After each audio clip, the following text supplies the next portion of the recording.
unsere Geschichte Nummer 83. Dit moet vertellen wir noch mehr davon, wo die von Mexiko und von anderen lateinamerikanischen Ländern direkt nach Manitoba gekommene Mennoniten, in denen noch kommen, hier in der Kirchen geistliche Gemeinschaft pflegen, wo sie Jemeentenjlieda sind und so weiter. Letztes Mal hat wir gerade noch gesagt, dass die Schullehrer Peter Harder und Jakob Penner die erste beiden von Mexiko direkt nach Manitoba gekommene Männer wären, wo in Manitoba als oldkolonische Prägers gewählt worden wären. Und dass Jakob Neudorf, auch einer von Mexiko, direkt nach Manitoba gekommen und Willi Thiessen, ein Nachkommen von Mexiko direkt gekommene Eltern, auch als oldkolonische Prägers gewählt worden wären. Aber was von den Leuten von Mexiko oder von anderen lateinamerikanischen Ländern nach Manitoba zurückgekommene Männer in der oldkolonischen Gemeinde in Manitoba als Prägers oder als Diakonen gewählt worden, das geht noch ziemlich lang. Scheinbar versucht man dort noch lang so ein Bett fertig, dass so nicht gewählt worden. Dann man hat mir gesagt, dass als in den 1980er Jahren in der Manitoba oldkolonische Gemeinde nochmal war eine Präger wohl sein soll, dann seht ein Nicht-Oldkolonier zu einem oldkolonischen ungefähr so. Na, vielleicht fällt jene Präger wohl dit mal so aus, dass mal ein von Mexiko zurückgekommener Mann als Präger gewählt wird. Und das junge oldkolonische antwortet ungefähr so. Na, ich glaube doch, da sind noch genug von uns zu wählen.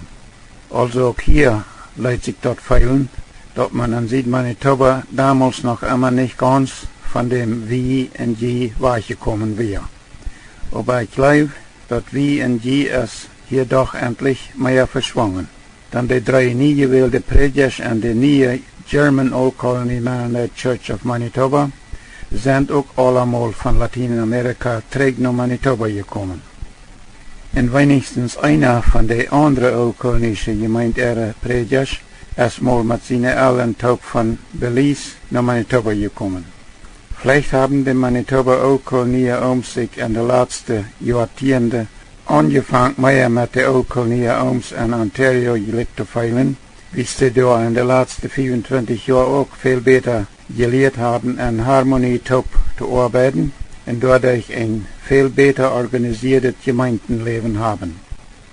Das größte Part von den Gliedern in beiden oldkolonier Gemeinden in Manitoba sind entweder selbst mal von Mexiko oder von anderen lateinamerikanischen Ländern direkt nach Manitoba gekommen, oder sie sind Nachkommen von direkt nach Manitoba gekommenen Eltern. Und auch ein sehr großes Part von den Gemeindengliedern in der Zion Mennonite Church, wo sich 1981 mal von der Old Colony Mennonite Church of Manitoba auftraten, sind entweder mal selbst von Mexiko oder von anderen lateinamerikanischen Ländern direkt nach Manitoba gekommen, oder sie sind Nachkommen von direkt nach Manitoba gekommenen Eltern. Auch der Prediger Bill Thiessen und wenigstens einer von ihren Diakonen sind Nachkommen von direkt nach Manitoba gekommenen Mennoniten.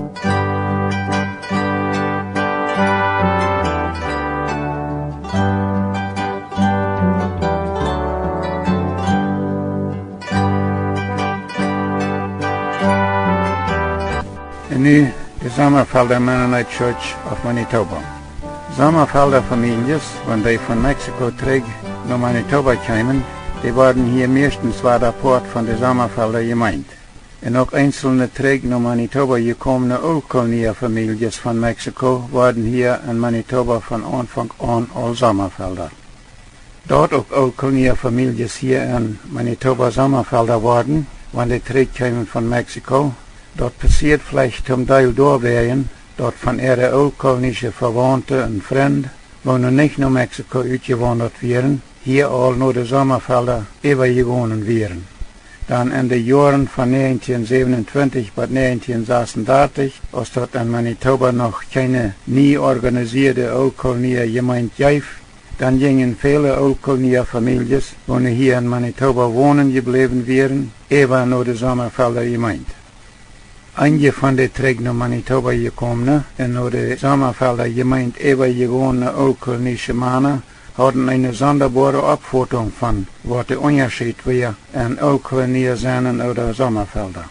Ein ölkolonischer Mann, den ich in Chihuahua all gut gekannt had, der wäre mit seiner Familie top all atelige Jahren Eier nach Manitoba getrokken als wir. Und als wir dann 1965 auch mit unserer Familie top in Gretna, Manitoba wohnten, dann bejahte ich diesen Mann auch bald einen Tag in der Stadt Altona. Und das nimmt nicht sehr lang, dann will ich weiten, noch wo eine Kirche wie hier in Manitoba fuhren.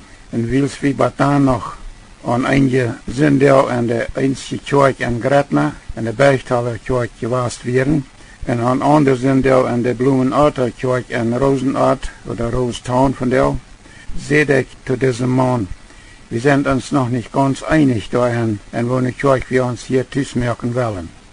Die Gretna Bergtaler Kirche wird für uns am göttlichsten sein, wie es die wenige Blocks auf ist, von wo wir wohnen. Aber da wird also meist alles in der englische Sprache vergedreht. Und an der Blumenarter Kirche, an dem Dorf Rosenart, wurden die Gottesdienste noch so mehr ganz in der deutschen Sprache geholt. Aber Rosenart ist gut 10 Mil auf von Gretna. Und da weit wir noch nicht, in wo eine Kirche wir uns hier merken wollen. Und dann sieht das Mann, die sollen hier in Manitoba auch Sommerfelder worden. Wir sind hier Sommerfelder geworden, weil Sommerfelder habe ich dort noch immer gegeben, und Ölkolonie gibt dort noch mal wenige Jahre. Aber auch über die letzten 30 oder so Jahren sind sehr viele von Lateinamerika nach Manitoba gekommene Ölkolonie, in denen Nachkommen hier Sommerfelder geworden. Besonders in der Winkler und Altona Sommerfelder Kirchen. Aber auch in die viele andere Sommerfelder Kirchen in Manitoba und Saskatchewan sind viele gewesene Ölkolonien. In all vor vielen Jahren gingen immer noch mehr Ölkolonien älteren ihre junge Menschen in die Sommerfelder Gemeinde in Winkler, Manitoba zum Jugendunterricht und wurden dort durch die Sommerfelder Jemeentenjlieda. Zodat ein sehr großer Port von den Winkler und Altona Sommerfelder Jemeentenjlieda so sind, wird entweder mal selbst von Mexiko oder von anderen lateinamerikanischen Ländern nach Manitoba gekommen sind oder von denen nachkommen sind. Und nu der Rheinland Mennonite Church in Manitoba. Wir haben all einmal davon vertelt, dass die Sommerfelder Gemeinde in Manitoba 1957 abspult und dort aus dort aufgespulte Port von der Sommerfelder Gemeinde sich als eine neue Gemeinde organisiert haben, dort die ihre Gemeinde den Namen Rheinländer Mennonite Church geben. Wir haben auch all einmal gesagt, dass aus dieser neue Rheinländer Gemeinde in Manitoba noch ganz jung war, und dann 1958, 59 ungefähr 30 Ölkolonie-Familien von Mexiko nach Madison, Ontario getroffen werden, Dorfversuchen zu kolonisieren. Dann fangen die neue Manitoba Rheinländer ältester Cornelius Nickel in Atelier Ooms mangt die nach Madison getrockene Ölkolonie eine Rheinländer Gemeinde an. Und sie deuten dort, ohne dort all die 30 paar Älteren damit einverstanden werden. Einige junge Personen wurden dort von dem Manitoba Ölkolonie-Ältesten Jakob Freis als Ölkolonie angedeutet und wenigstens ein junges Paar wurde dort von Jakob Freis an ihre Ehe bestätigt. Aber die Ooms von der jungen Manitoba Rheinländer Gemeinde werden entschlossen, mangt die Trick nach Kanada gekommene Ölkolonie eine Rheinländer Kirche zu gründen. Und sie hielten dort wie Madison, Ontario eine Predigerwahl, wo Gerhard Kran, Wohner von Swift-Current Kolonie in Mexiko kam, als erster Rheinländer Prediger gewählt und bestätigt wird. Wir haben auch all einmal gesagt, dass nachdem zum zweiten Mal viele ölkolonische Familien von der Swift-Current Kolonie in Chihuahua nach Bolivia getroffen werden, dann fuhren der Rheinländer ältester Peter Rempel und die erste Ölkolonie als Rheinländer gewählter Prediger Gerhard Kran nach der Chihuahua Swift-Current Kolonie han und halfen dort dem einen Port von der zurückgebliebenen Ölkolonie sich als eine Rheinländer Gemeinde zu organisieren und sich die Manitoba Rheinländer Gemeinden anzuschließen, wo sie sich 1957 von der Sommerfelder Gemeinde aufgetrennt hatten. En seitdem dort in Mexiko man de Oldkolonie veel Rijnlander jaft, holen ook vele teruggekommene Oldkolonische Rijnlander, wonen eigentlich ook Oldkolonier sind, sich hier in Manitoba tot de Rijnlander gemeint.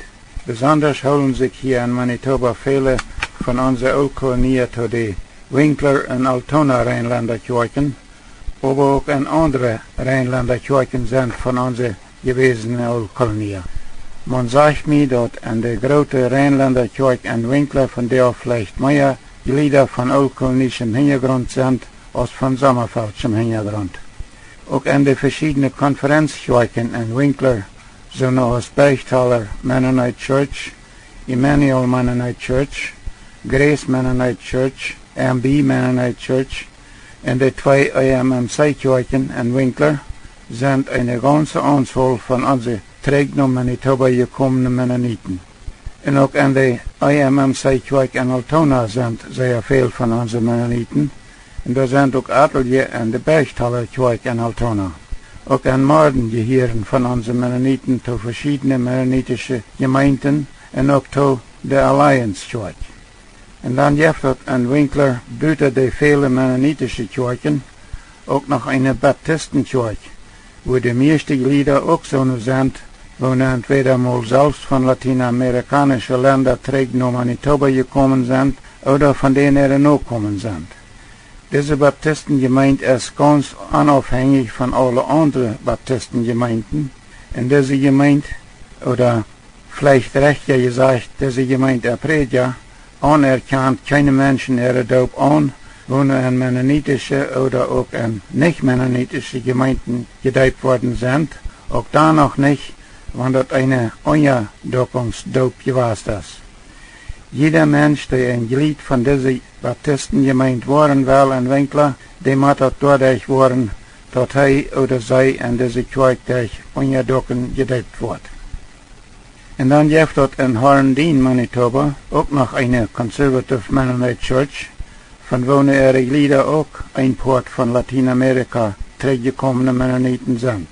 Diese Conservative Mennonite Church hat, wie Horndien in Manitoba, auch eine private Schule, so als ihre Gemeinden, die Fisher Branch Manitoba und in Süd-Ontario dort auch haben. In das Jahr in Süd-Manitoba, auf der Westreserve, macht die sogenannte Conservative Mennoniten noch zwei andere Privatschulen. Eine in dem Dorf Gnadental und eine in dem Dorf Plautdietsch. Diese Schulen sind nicht die Gemeinden eher unternehmen, die wurden von interessierten Eltern aus verschiedenen Gemeinden gerannt. Auf der Ostreserve in Manitoba gehören die von Lateinamerika zurückgekommenen Mennoniten, Oldkolonier, Sommerfelder und Kleingemeinden zu IMMC, Bergtaler, Plautdietscher, Sommerfelder, Rheinländer und verschiedene andere mennonitische und nicht-mennonitische Kirchen oder Gemeinden. Auch in der Manitoba Hauptstadt Winnipeg gehören von unseren Mennoniten zu verschiedenen mennonitische und nicht-mennonitische Kirchen. Meist irgendwo in Manitoba wohnen von der von Lateinamerika zurückgekommenen Mennoniten und gehören dort, wo sie wohnen, zu lokalen Kirchen. Von der in der loteren Jahren zurück nach Manitoba gekommenen Kleingemeinden oder auch von der oldkolonischen Kleingemeinde miteinander befriedeten Mennoniten sind viele in der Fisher Branch, Arborg und Riverton-Gegenden angetroffen und gehören dort meistens zu den EMC-Gemeinden. Einige gehören dort aber auch zu der Conservative Mennonite Church bei Fisher Branch, Manitoba, wo sich dort aber die Conservative Mennonite Fellowship nennt. Und nu erstmal ein Rezept, wohnt vier Doktor oder vier Doktors 100 Jahre zurück brachten. Ich habe je 2 Wochen zurück vertelt, dass ich für eine Früh in Calgary, Alberta, mit ihrem Großvater seinem Deutschen und gotische Schrift geschriebenen Drehbuch etliche Seiten in Englisch übersetzt habe. Und ich übersetzt für diese Früh damals auch mehrere Rezepte für Feidoktorie und zum Vormerken und so weiter. Und ich wollte je für 2 Wochen selbst all von dem einen Rezept vertalen. Und ich in demselben Drehbuch fand. Ich will das dann nu doen. De verschiedene Rezepten für Veidokterie an dem 100 Jahre alten Dörrbuch geben mir einen Anblick an, wo verschieden de Veidokterie damals gewesen ist von der vandaagse Veterinarians-Ära. Alle Veidokterie-Rezepten waren mir fremd. En ook dat Rezept von Vormerken wäre mir ganz fremd. Nu sind je ready dafür? Nu kommt das Rezept. Wenn ein Rind verstopft ist, dann ist das beste Mittel. Das Rind war leftig zu melken. Schlacht einen Huhn und nimm den so uit, dass sein ganzes Angeweid schmacktop bleibt, sodass es leicht an eine Hand zu nehmen geht. Und dann nimm das ganze Angeweid an deine Hand und schub dem Rind dort alle Top so weit an seinen Schlunk an, als dein Arm reicht. Und wenn du deine Hand träg aus dem Schlunk rausträgst, dann trägt dem Rind mit deiner anderen Hand den Schlunk tau, so dass dem Hund sein Angeweid nicht auch träger rauskommt. Und dann, nachdem du damit fertig bist, dann hol die nicht hinter dem Rind ab. Weil's dort wird nicht sehr lang gehen, dann wird das Rind hängen scheiten, so als eine Kanone. Und nun von wo fingen unsere Trägen nach Manitoba gekommenen Mennoniten sich hier tracht in ihrem wirtschaftlichen Leben. In den 1920er Jahren trocken mal ungefähr 8000 Ölkolonien in Sommerfelder Mennoniten von Manitoba und von Saskatchewan nach Mexiko, das habe ich auch alle gesagt. In 1948, 49 trocken noch einmal ein paar hundert Ölkolonien von Saskatchewan, von BC und von Manitoba. En über 1000 Kleingemeinden auch von Manitoba nach Chihuahua, Mexiko. Und von dieser von Kanada uitgewanderte Mennoniten ihre Nachkommen wohnen von der, ich glaube, mehr als zweimal näher in 1000 in Manitoba. Hier müssen wir für das Mal aber weiter aufbrechen. Nächstes Mal vertrauen wir noch mehr von, wo unsere Träg nach Manitoba gekommene Mennoniten sich hier zurechtfinden in ihrem wirtschaftlichen Leben. But nächstes Mal. George Rempel.